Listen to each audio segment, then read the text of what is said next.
राहुल गांधींना धमकी देणाऱ्यांवर कठोर कारवाई करा, युवक काँग्रेसच्या वतीनं मागणी. अमरावतीमध्ये युवक काँग्रेसच्या वतीनं घटनेचा तीव्र निषेध व्यक्त. दोन्ही राष्ट्रवादीच्या विलिनीकरणासंदर्भात ज्येष्ठ नेत्यांमध्ये चर्चा झाली होती. खासदार अमर काळे यांनी दिले संकेत.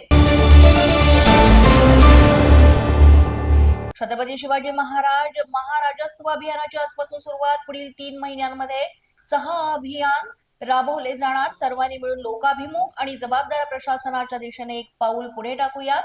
मंत्री चंद्रशेखर बावनकुळे यांचं ट्विट.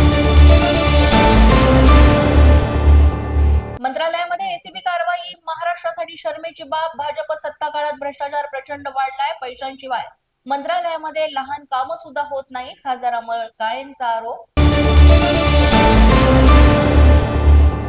प्रदेशाध्यक्षांनी काँग्रेस पक्ष भाजपला विकला. सपाच्या आमदारांना हाताशी धरून काँग्रेस पक्ष भाजपला विकला गेलाय.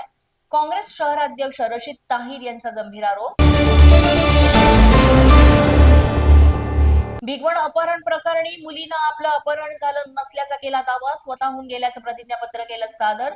पोलीस ठाण्यामध्ये हे प्रतिज्ञापत्र सादर. आईनं आणि भावानं खोटी तक्रार दाखल केल्याचंही प्रतिज्ञापत्रामध्ये म्हटलंय.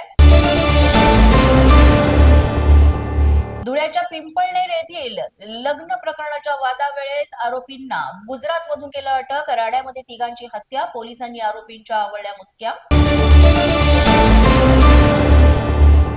कोल्हापूरमध्ये शिवजयंतीचा उत्साह. तरुणांकडून हुल्लडबाजीचं दर्शन. पन्हाळा गडावरून ज्योत घेऊन जात असताना हुल्लडबाजी.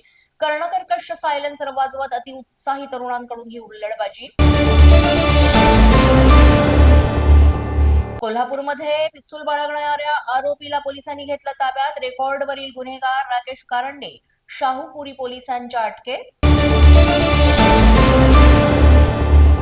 बुलढाणा इथं शिवजयंतीच्या मिरवणुकीमध्ये 2 गटात तुफान वाद. नाचण्याच्या कारणावरून वाद. परिसरामध्ये तणाव. न्यूजच्या बातमीपत्रात आज इतकंच. तुम्हाला आमचं बातमीपत्र कसं वाटतंय याबाबत अवश्य अभिप्राय कळवा. यासाठी पोलीस माझा न्यूजचं युट्यूब चॅनल सबस्क्राईब करा. तसंच आमचं फेसबुक, इंस्टाग्राम आणि ट्विटर अकाउंट फॉलो करा. अधिक माहितीसाठी आमच्या www.policemazhanews.com या वेबसाईटला भेट द्या. आमचे अधिकृत प्रतिनिधी व्हायचं असेल तर स्क्रीनवर दिलेल्या क्रमांकांवर आजच संपर्क